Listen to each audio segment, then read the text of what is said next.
Welcome into the Punt and Pass podcast. I'm your host, Drew Butler, joined alongside my co-host, Aaron Murray. Be sure to follow us on social media at Punt and Pass on Twitter and Instagram. I am at Drew Butler. Aaron is at Aaron Murray 11. And head on over to puntandpass.com, the number one destination in the world of college football. We got our YouTube page there. Dude, the YouTube comments get kind of crazy. I don't know if you've noticed, Aaron, heading over to the Punt and Pass YouTube page, but people love watching us on YouTube. They love commenting. We got a lot of chatter from last Thursday's episode, of course, regarding the injury to JT Daniels, which we will dive into on this recap show. But we love it. So go subscribe over on YouTube. Check out puntandpass.com. I went 5-0 against the spread on my picks. Once again, I am back. And you went 3-2. Our locks are not exactly locks right now. The door is wide open. We're each 1-4 through the first 5 weeks, but we are going to get it right back. What a great weekend of college football, Aaron. You were out in L.A. calling the Hawaii-Fresno State game from the studio. Little late-night island action with our boy Aaron Murray on the call, but you're back in Atlanta now. How are you, brother? Good, man, and it was interesting. I tell you what, calling a game from monitors is not anywhere near. It felt like, I'm sipping on a Diet Coke, eating some food, calling a game. It felt like I'm sitting on my couch at home, pretty funny. Yeah. Calling a game with Noah. Manning cast.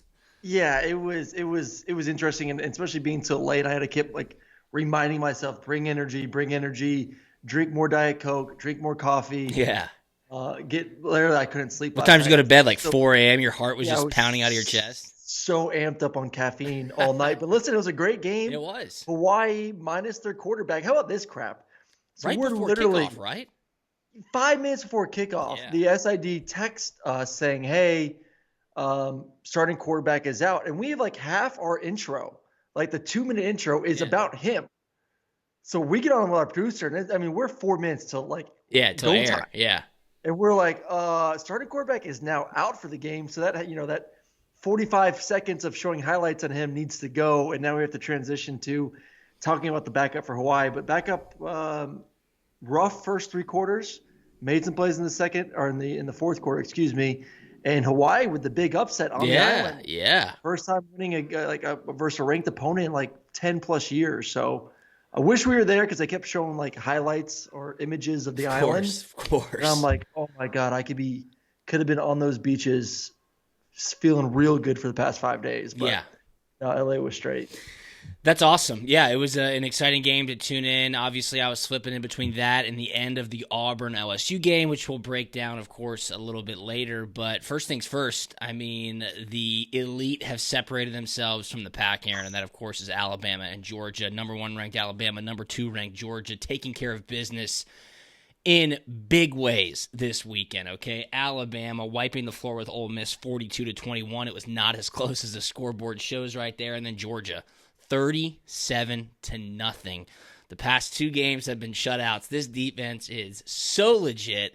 The crowd looked awesome in Athens. A noon kick, Fowler and Herb Street. Our boy Harris English was the guest picker on College Game Day. I'm so happy it wasn't Quavo and that it was our boy Harris English picking the games on game day. Such a cool atmosphere for Georgia to kind of be the premier show of the weekend. But this team, Aaron, put me at quarterback, and we'll have a chance to win a football game. As soon as they went up 14-0, I was like, oh, this game's over. Yeah, it was done real fast. It was done as soon as Arkansas got the ball and had 2 back-to-back offsides penalties. I'm like, game's over. Yeah. Game's over. 1st and 20. They're not going to get a first down. Georgia's going to get great field position, go down there, score again, and it's done. It is donezo. And I've been pondering this question for the past 24 hours because I watched both games. I actually watched Georgia's game twice. I went and watched the coach's copy on the plane ride back to Atlanta. And I kind of want to say I'm more impressed with Alabama's win than I am Georgia's. I know Georgia's. Really? Okay. Because I thought Ole Miss, and I still think Ole Miss is a better football team than Arkansas, and Ole Miss's offense is one of the best, if not the best, offenses in the country. Alabama was up 35-0. I knew, you and I deep down inside knew that Georgia was going to blow out Arkansas. We did, and we said so. And then I know you picked Alabama to cover the spread, but I don't think you were expecting Alabama to. Oh, absolutely not. Absolutely not. Yes, I think Alabama. And listen, it's a coin toss. I mean, it's 1 and 2, and there's no one else even close in the country. I agree with that. No one is even close right now. I don't know what's going to happen when these two face each other in Atlanta at the end of the season. No idea at all. And we got plenty more football to kind of see what unfolds. But what Alabama did defensively, and then obviously we know what they can do offensively, did to Ole Miss was one of the most impressive things I've seen. Because that Ole Miss offense is a thing of beauty. You don't see defenses at all slow them down. So I thought that was impressive. And I had a really good feeling Georgia was going to slow down Arkansas. If you're one-dimensional against Georgia's defense, especially if your one dimension is running the football, you're going to die, because that's Georgia's bread and butter. That front seven is going to eat you alive, and that's what they did the entire football game. Yeah, you mentioned those first 2 plays for Arkansas. First off, huge credit to Georgia and Stetson Bennett for just going straight down the field in that first possession and putting 7 points on the board. I mean, that was a we came here to play ball type drive to start the game. And then Arkansas got the ball in the east end zone, of course, right there by the student section. 2 consecutive false starts to start the game. I talked to my dad afterwards. My dad was on the field. He goes, loudest I've ever heard it. He goes, seriously, it was maybe the loudest he's ever heard Sanford Stadium at noon, right in that moment, a top 10 matchup in Athens, number 8 Arkansas, number 2 Georgia. I saw a really cool video on Twitter today. I was just trying to find it when you were talking. If somebody has it, please send it to me at Drew Butler, at Punt and Pass, at Aaron Murray 11. But somebody has the video, the audio tape of the TV copy, and they took all the announcers' voice out of it. So all you can hear is the crowd, and they've elevated the crowd noise, and they're right there in the student section with the sky can't. It is loud as hell. I mean, these guys can't hear anything. Yeah. And then you saw them jump twice. One, the right tackle, false start, and then I think the left guard on the second one, just started the play. He thought the ball was snapped.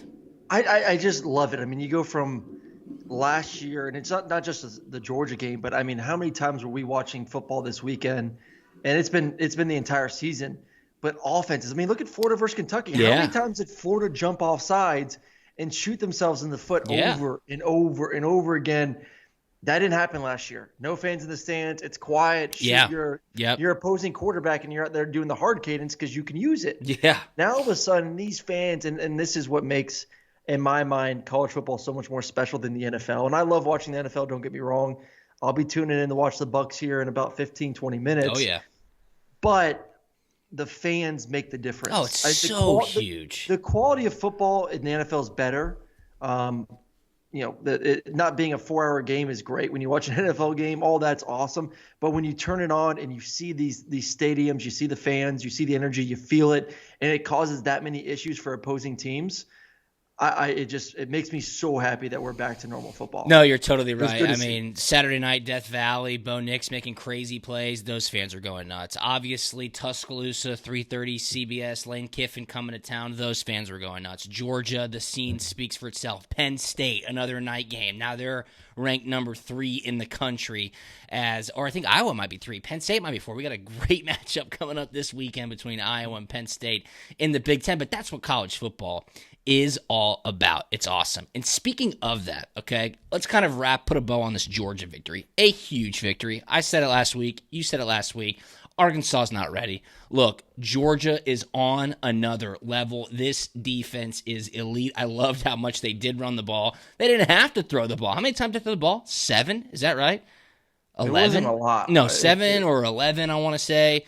See, I'm looking at right now. Box score. Passes thrown 7 for 11. 7 for 11. Okay, so obviously last Thursday we were talking about the phantom lat injury that happened to JT Daniels. Now, obviously not a phantom lat injury, but he had the oblique. It kind of snuck around to his lat. And then Friday night, Saturday morning, it was like, hey, Stetson's playing. And I'm going, wow. I'm just kind of listening. I'm going, wow, this is crazy. I'm sitting there going, this is crazy. Credit to Stetson Bennett, okay, first off. The guy is so cool, calm, and collected for such a big moment, Aaron. That is a huge-ass game for Georgia. And he goes in there and he commands the offense. He uses his legs to extend the play, move the chains, keep continuing to run the ball, calm everybody down in that moment.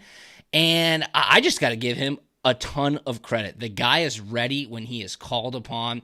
And who knows how this is going to continue to roll out throughout the season, but I think you were onto something last week when you said it seems like the coaches are making it a point to play Stetson in the first 4 weeks because maybe they just simply can't trust or rely on JT to be there week in and week out, which obviously is proving to be true 5 weeks through the season. Keep in mind, Georgia has beaten 2 top 10 teams. And then they've dismantled the rest of the competition, which has been below average. But still, it speaks volumes to the readiness of Stetson Bennett, his ability to lead this offense, and most importantly, I think just to manage an environment, which is really important, especially with a team as good as Georgia. Stetson, and I would love to, if there's a way to go back and just figure out this stat somehow. Stetson has won more games than any JT quarterback. Has. Not saying that. Has won more games as a starting quarterback with less practice reps than any college quarterback of all time, I think. Yeah. I go back to last season when JT transferred in, when the dude from Wake Forest, I'm drawing his blank now. Jamie Newman transferred in. Those guys are getting all the reps. I went to the scrimmage. You remember I told you last year, I'm at the scrimmage. I'm in the stadium. It's August. We're still trying to figure out if there's a season or not a season, all that stuff.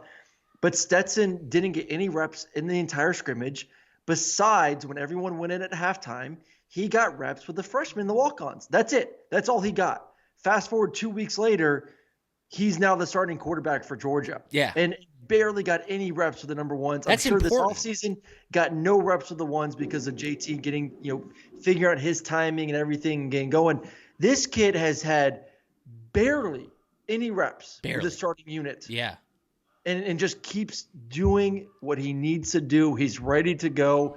He works his tail off. He knows the offense inside and out. I mean, it honestly, it's one of the most impressive things I've ever seen. Yeah. It is. A kid that gets no reps is just said, you just get third-string reps. You get fourth-string reps. You can work with the walk-ons. You can work with the freshmen. Okay, coach, fine with me. Yeah. But I'm here. Whenever you need me, I'm ready to go.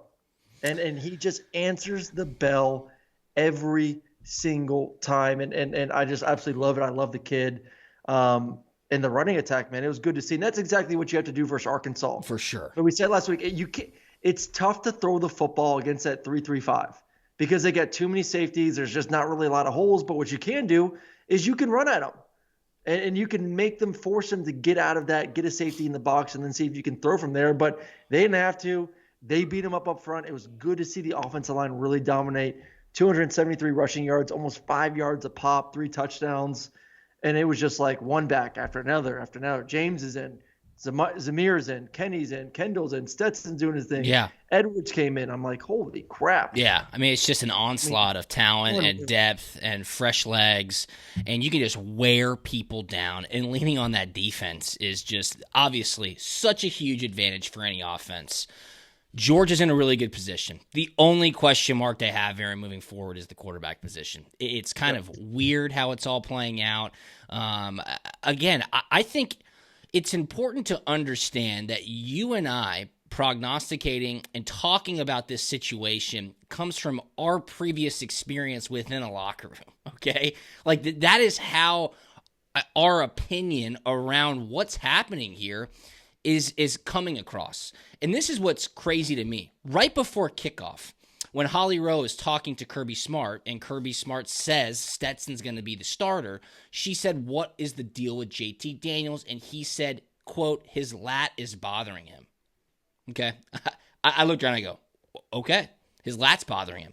He's not going to play. KJ Jefferson, knee sprain a week ago, Arkansas's quarterback. He got in there and played. After the game, Seth Emerson from The Athletic reports, and this was a quote from Stetson Bennett, quote, I was the starter all week. JT had something going on.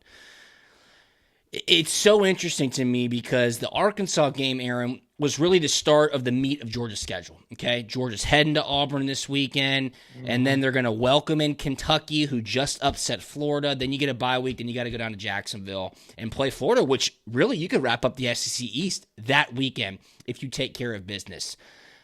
Indecision at the quarterback position is the only thing that can hold this Georgia team from just freaking taking off into the stratosphere. And it's unfortunate because you know you have the talent. You want JT to get healthy. If he's not 100% and he doesn't want to put the team in a bad position, I guess you let Stetson go. But we all see JT's talent. We all understand how Stetson can lead this football team. If you have 2 quarterbacks, you have none. I want to know who the starter is, and I guess my question to you is this.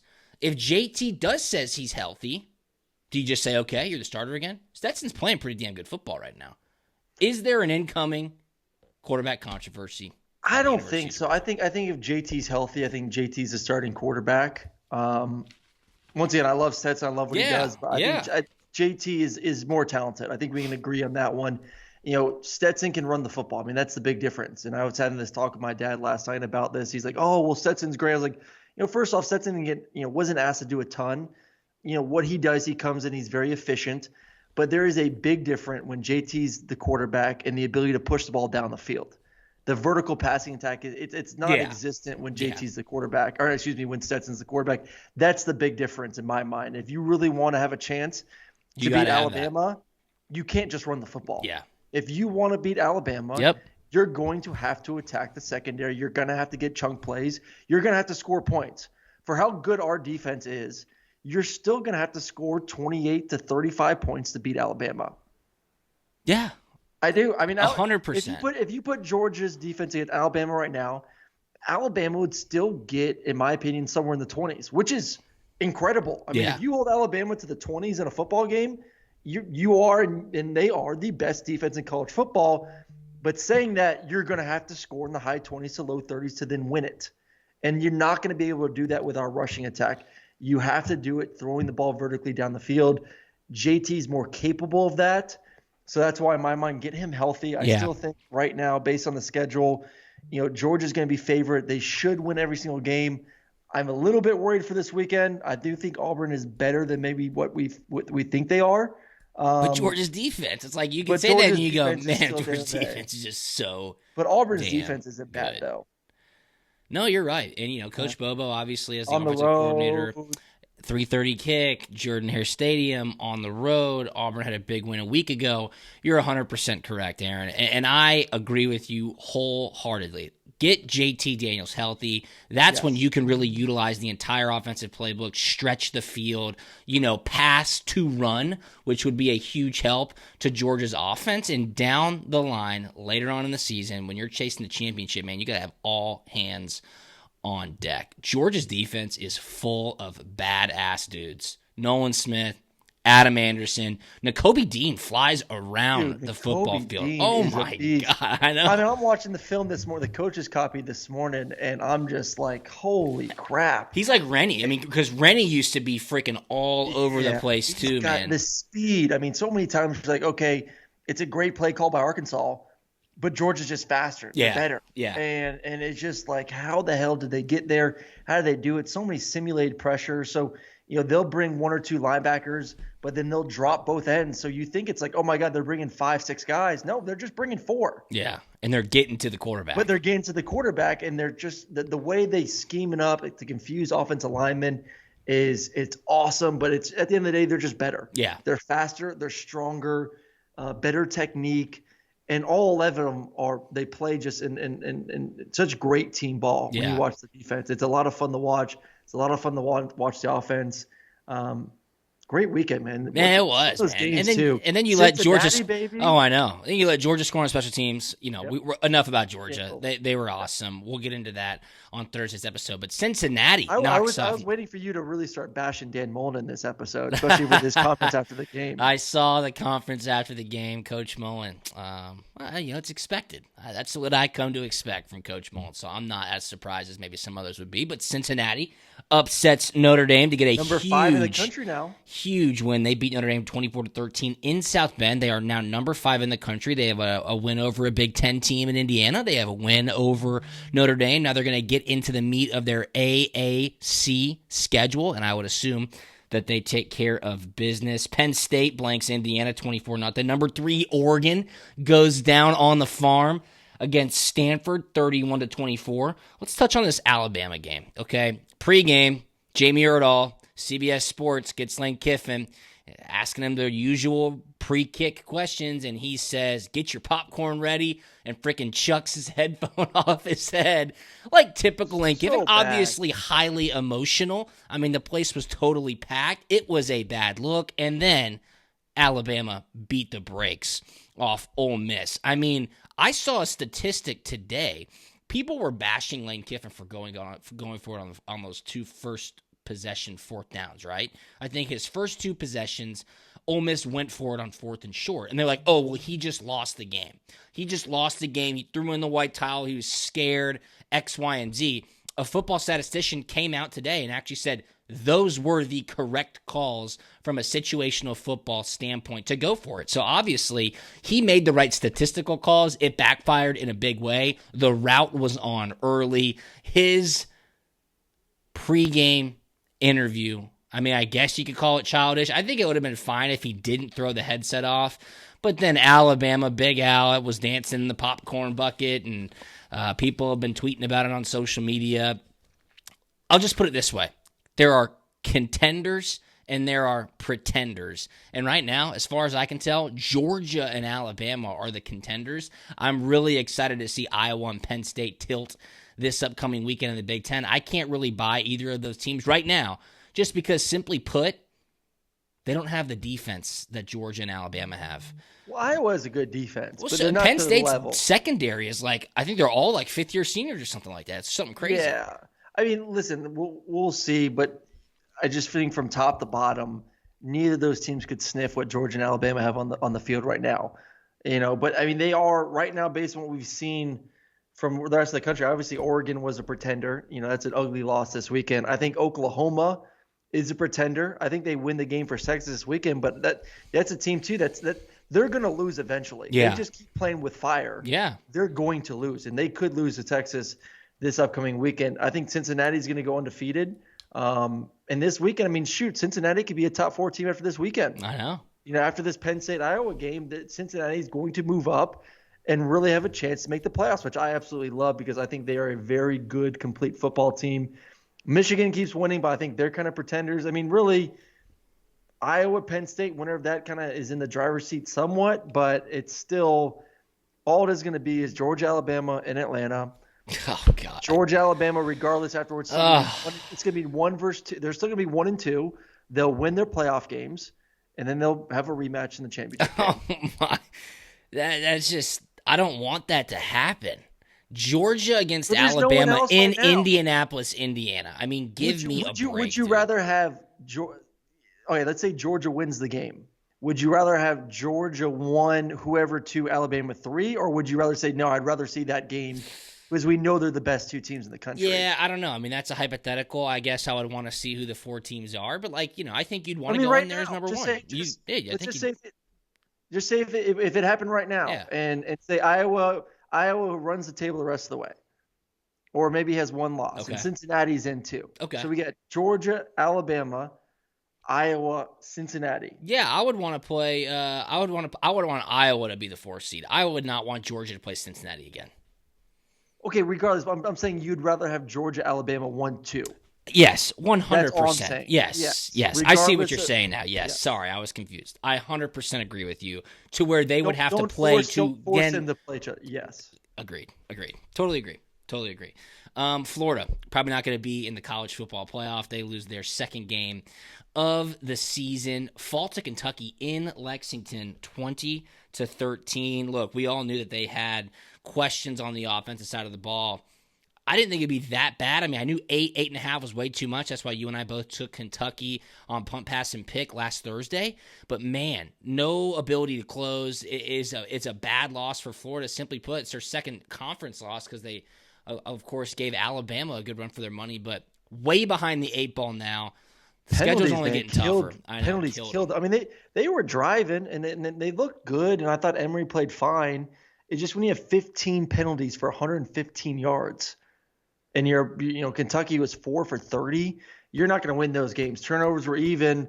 Time and possession. I mean, Florida had the ball for 36 minutes compared to Kentucky's 23. And that's what Mullen said, right? He was talking about yardage and time of possession. And I mean, a third of your yards that you gained, you've lost on penalties. Yeah, that's insane. I mean, you can't win games doing that on the road. I mean, that was the difference in the football game. Florida was the better team. They shot themselves in the foot, and Kentucky took advantage of it. Yeah. And look, of course, Coach Mullen's going to say those things post game. I mean, he's going to stick up for his team. They did. They killed themselves with penalties. If you look at the box score, I mean, it looks like Florida should have boat raced Kentucky. 1 for 3 on third downs, only 224 total yards. I mean, Kentucky's stat line is atrocious. Florida's is way better. Just the one big difference, the glaring difference, is the penalties. Yep. Penalties will kill you. But that goes down to, at the end of the day, too, the fans. I mean, that last drive, going down the field, and they just can't stay inside the 10-yard line because they keep getting penalties and getting pushed back 5 yards. It's like a positive play. Oh, hey, we're at the 5-yard line. Nope. Next play, full start, back you up to the 10, full start, back you up to the 15. You're like, oh, my goodness, man. Like, just control it. So I don't know what they do going forward. Richardson played a little bit, not a lot. 1 for 1, 8 yards. What do you have? 5 carries for 25. I still think he needs to get more PT. Yeah. If he's healthy, if the hamstring's good to go, I would love to see him get some more playing time. They got a big game this weekend. Actually, no, they don't. They have Vanderbilt. So give him a lot of playing time. Let him even start the damn game versus Vandy. Yeah, for sure. Florida had 382 total yards. Kentucky, 224. Florida had 21 first downs, Kentucky 13. Florida, time of possession, 36 minutes and 18 seconds. Kentucky, 23 minutes and 42 seconds, which brings up one of my favorite quotes from Bruce Arians.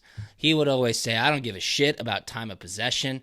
All I care about is time of production. He was like, let's put points on the board. I don't care if you hold the ball for 50 minutes out of the 60. If you can't score points, it doesn't matter. And that, I think, goes to show you exactly when you look at the team statistics of that Florida-Kentucky game. And you got to put the ball in the end zone, or else late in the game, those penalties, shooting yourself in the foot, will kill you. And it did in that game. Hey, shout out to Kentucky. 5-0, 3-0 in the conference. Second best for team in the East. I've been saying it all year. They're going to be the second best team in the East. They are right now. All right, well, what about the West? Because let's wrap this thing up. Number 22, Auburn. How about the Tennessee? Oh, yeah, yeah. Look, shout where did out that Rocky come Top. From? Holy Rocky Josh Top. Heupel finding a little love on Rocky Top there. 55. Is that what they scored? 55, 20. 62. 62. Tennessee. Look, you got to love it, man. You got to love it. SEC, I mean, there's a team they should have beat Pittsburgh. They should have beat Pittsburgh. Yeah, Pitt looks like top class in the ACC right now. I know, and they should have won that game for Pittsburgh. You talk about dropping the ball. And I'm really happy right now with Hooker at quarterback. So much better decision, more accurate, takes care of the football. I mean, if Hooker was a quarterback for Pittsburgh, the starter, this team would be 4-1 right now. Yeah. No, I totally agree with you. And Georgia's... and they played well versus Florida in the first half. Florida, I mean, just the depth kind of ran away with it. But Tennessee has a chance to be a bowl team. I love it. All right, you were very adamant. It was your lock of the week last week. LSU at home, -3.5. Auburn's no good. Auburn looked like crap the week before. And I said, hold your horses. Hold on a second. Yeah, they had to pull Bo Nix when they almost lost to Georgia State. Yeah, TJ Finley had to come in the game and save the day. But I just thought, I'm going to take Auburn with the points. Things happen in that series, especially in Baton Rouge, especially when it's a night game. You even brought up the point, first night game, home game with fans since COVID at LSU. I go, just give me the points. And then I'm watching Bo Nix turn into Johnny Manziel right in front of my eyes. I'm like, what the hell is going on? It was really an unbelievable game. LSU couldn't tackle the guy. He kept making play after play. Auburn comes up with a massive win. They beat LSU 24-19 in Death Valley. And, of course, they will welcome Georgia to Jordan-Hare this upcoming weekend in the 3:30 SEC game. So, hey, shout out Auburn. I mean, what a big win. I mean, Bo Nix was stupid. I mean, it was absolutely amazing. I mean, just tackle the damn dude. Half the times that he made those plays, if he didn't make half those plays, LSU wins the game. Yeah. I mean, the one where he's rolling out to the right, tight end is in the flat, all the way, literally the tight end's on the sideline. Bo reverses field. Tight end somehow gets back in the picture after Bo makes 4 guys miss, throws it in the air. I was like, where the hell is he throwing this football? Some random tight end comes all the way across the field to make the catch for a touch. I was like, oh, my God. Yeah. I mean, you said it. Johnny Manziel-esque the entire football game. I went back and watched the Penn State game this morning. He was doing the same thing in that one. I mean, really – and I said it last week when we talked about after the game versus Georgia State, it wasn't Bo Nix's fault. I mean, Bo Nix didn't have his best game. He was a little bit off at times for State, but his receivers were terrible. His offensive line was terrible. Yeah. They still can't run the football. I mean, Tank has been, Tank is the best running back in the SEC, one of the best running backs in the SEC. Had 9 carries for 27 yards this past week for LSU. Yeah, I mean, he's non-existent. Both led the team with reception with rushing yards with 74. They can't run the football. I mean, all pressure is on good luck against Nix. Georgia then. Yeah, exactly. All pressure right now is on Bo Nix to be Superman. And, I think he's done a good job this year. And I think he needs to be the starting quarterback going forward. Yeah. I don't really like TJ Finley well. It's the craziness has been less on Bo, I think more in the supporting cast. And obviously that worries me going forward for this team. But he's making a way, he's finding a way to win right now. And he's played better on the road, which is good. Yeah. He played well at Penn State. Yeah. He played well this weekend versus LSU on the road. And that was not his MO heading into the season. Yep. I mean, Auburn was down 13-0 in that game. Came back and won 24-19. And I got to give one guy a lot of credit. I know you watch a lot more tape than I do. That's obvious. But Max Johnson throws some amazing footballs. I mean, he can fit it in. I know. And I watched him. I was going, damn, this kid's good. Like, he can spin it. That was not his best game, too. He was very late with his eyes. Auburn did a great job mixing up. They rush 4, rush 3. They had a spinner, a defensive end that would kind of wander around. They would drop 8 in the coverage. They were doing a lot a lot of things he hasn't seen. I just think his eyes were late a lot in the football game. Was not his best. Obviously he throws some tremendous passes throughout the game, but I guarantee you he wish he can go back and have about 5-6 of those back and give LSU a better chance to win. But I think he's going to be the best quarterback in the SEC next season. All right, that's no doubt in my mind. That is high praise. They can't run the ball either. 26 carries for 11 yards. I mean, we talk about Bo having to be Superman. Max has to be Superman too.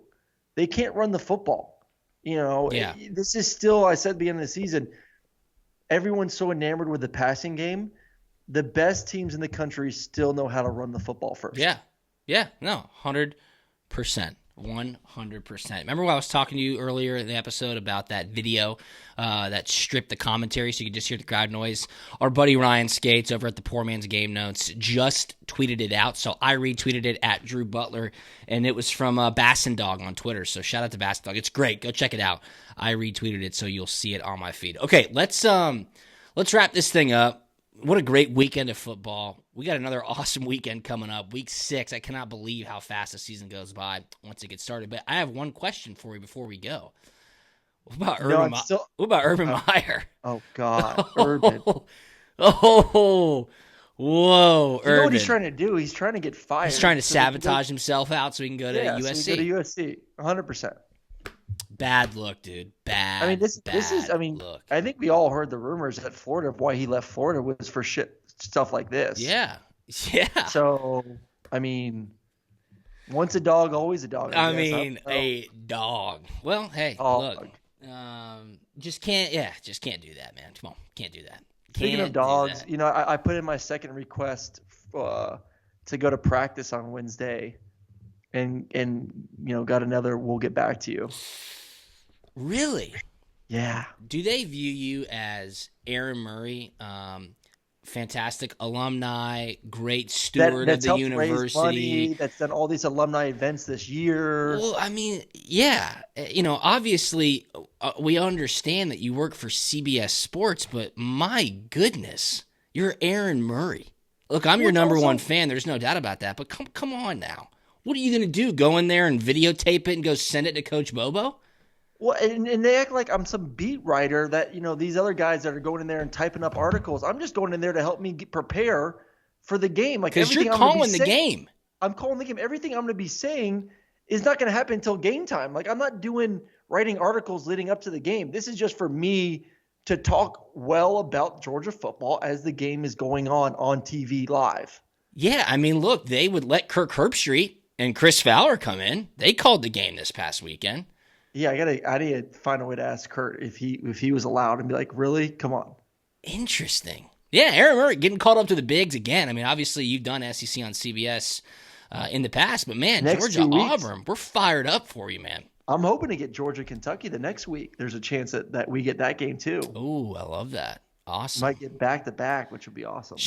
What should the hashtag be on social media to let Aaron Murray go to practice? Let Murray practice. Murray wants to practice, okay? Murray wants to practice. Murray, he's a grinder. He just wants to get in there and get to work, man. I mean, it just absolutely kills me that they are just making this so tough for me to go watch a Wednesday practice. And I was texting Bobo today. He's like, yeah, we practice at 3:30. Come on Thursday. Because I was like, hey, can I come to practice on Thursday? Yeah, come on. Yeah, come 3:30. On. Doors open. Make sure you just hit up our SID, just let them know, and doors open. I'm like, thanks, Bobo. I can't go to Georgia's practice, but Auburn, welcome me with open arms over here. Hashtag let Murray practice. Yeah. At least one quarterback wants to. My man Murray. Get him in there. Unbelievable. All right. You can hit us up on social media at Punt and Pass on Twitter and Instagram. I'm at Drew Butler. He is at Aaron Murray 11, puntandpass.com. We got a huge week coming up. Our boy Aaron Murray is calling the Georgia-Auburn game on CBS, 3:30 p.m. Eastern Time, SEC on CBS. Anything on the way out, my man? No, it's going to be me and Noah. Is Noah going to be the play-by-play guy? Yeah, Noah's going to be the play-by-play awesome. guy. Yeah, that'll be fantastic. I'm dialed in. His voice. I can't wait. So I'm literally just texting him now. I was like, hey, I need your routine before you do games. So we'll walk through it on Friday night and have you tuned up and ready to go. I think he gargles wild turkey whiskey. I think that's what he does. 100%. Got to get that deep raspy He's voice. Literally, he's calling the game, and I'm like, oh my God, I feel like I'm sitting next to his dad. Yeah, Iron Eagle. Studs. He sounded just like him. I was like, goodness gracious. That's amazing. Well, it'll be us two and New Highs on the booth. Oh, dude, perfect. Love that crew. Love that crew. Awesome. All right, well, everybody have a great week. We will talk to you on Thursday. He's Aaron. I'm Drew. We'll talk to you Thursday. See you. See you.